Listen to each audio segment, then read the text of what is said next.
So now let me just say I'll make one point in response to what Dinesh said about morality, and I'll perhaps come back to it in a later rebuttal.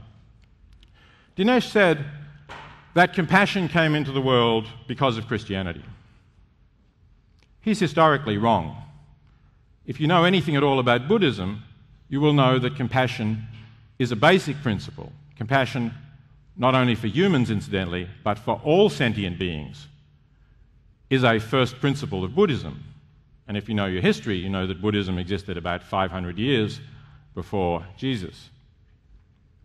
So compassion didn't come into the world because of Christianity. Christianity may have spread it in certain areas where Buddhism didn't. I'm not going to say that Christianity has been bad in every respect. It certainly hasn't. But we can certainly have compassionate atheists because, in fact, Buddhists don't believe in God. They are atheists in the strict sense of the term.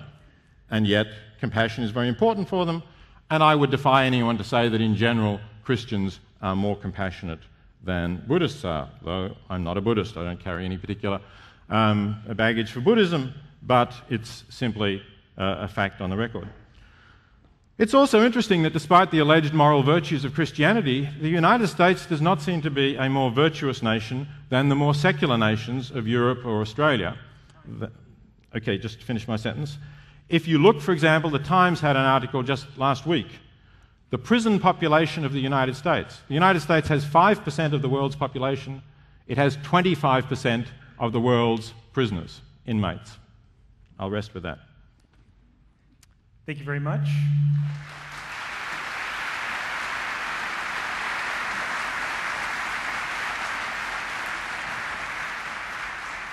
Each debater will have a 5-minute rebuttal. Dinesh.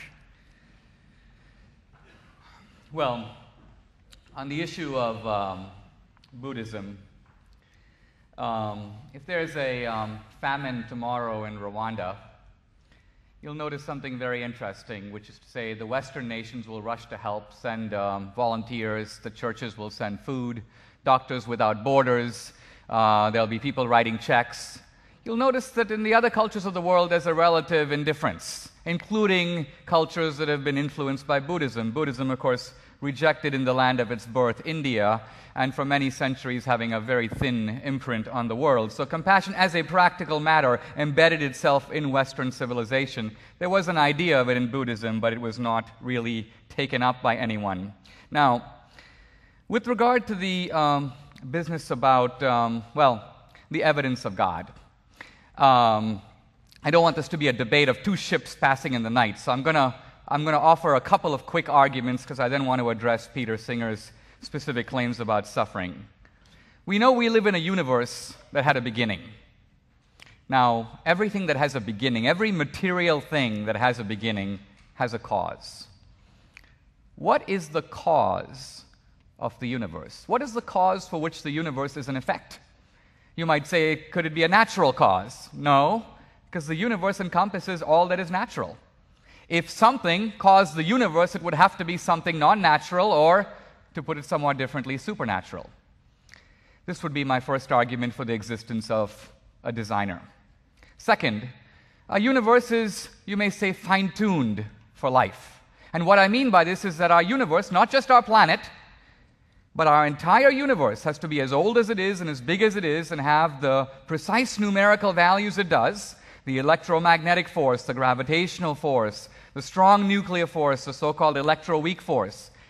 Stephen Hawking, in his book A Brief History of Time, says that if you touch one of those numerical dials, he's talking about the rate of expansion of the universe, and you move it, not 10%, not 1%, 1 part in 100,000 million, you would have no universe.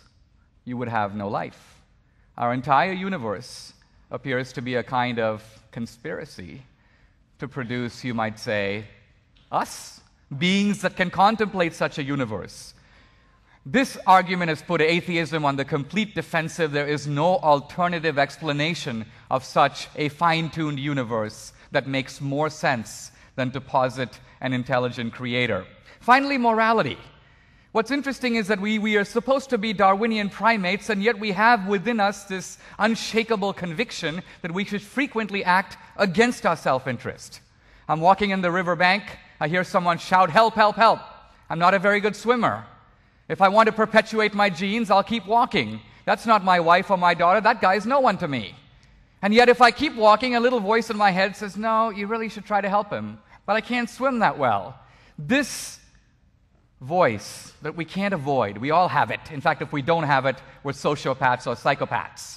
The person who has no morality, no conception of it. And this morality frequently militates against self-interest.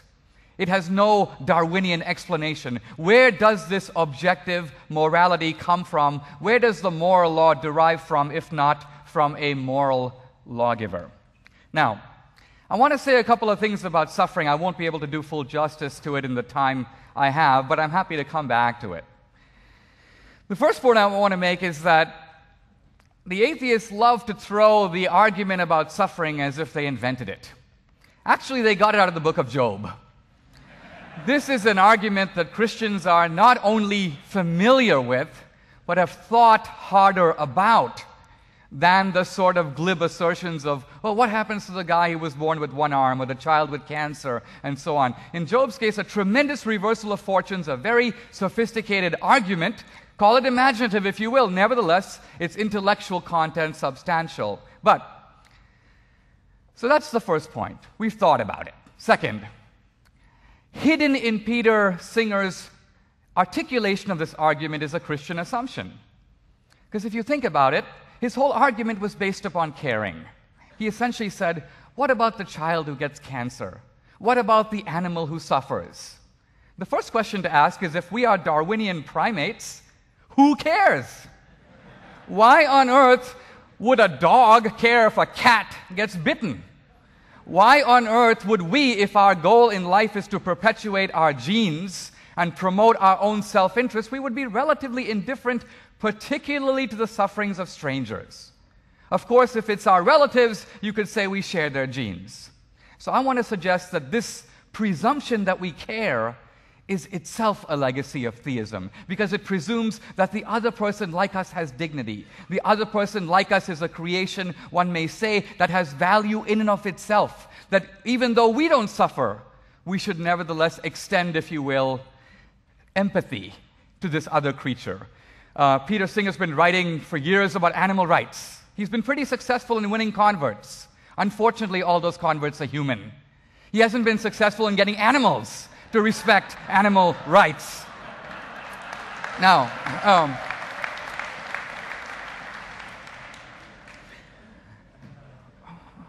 how am I doing on time?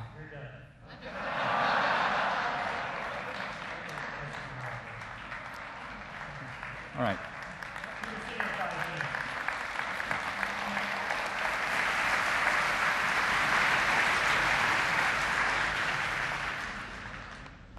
Okay, let me just say that last line about I haven't got animals converted, maybe it was good for a laugh and a hand. I think it's cheap, I have to say. I think it's seriously cheap.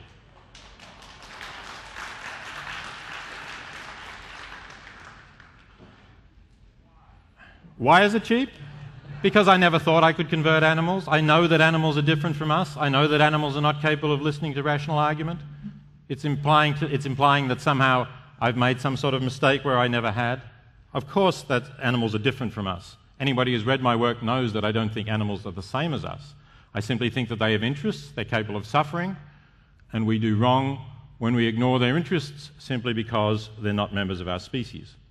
It's also incidentally wrong to say that animals don't care. I think, again, anyone who knows dogs well will know that they do care about what happens to, perhaps what happens to you. There's many anecdotes about many different species who care about their own kind and others. So caring is not part of theism. They're not theists. Caring is something that is natural to us. Now, it's true that it may often be more limited. It may be true that since we are beings who have higher rational abilities, we can care more universally. Nothing in that's contrary to assumptions of Darwin or of evolution, that we are rational beings who can understand better than non-rational beings what it's like for someone in Rwanda to suffer. That's certainly true. There's nothing contrary to to evolution or Darwin in that.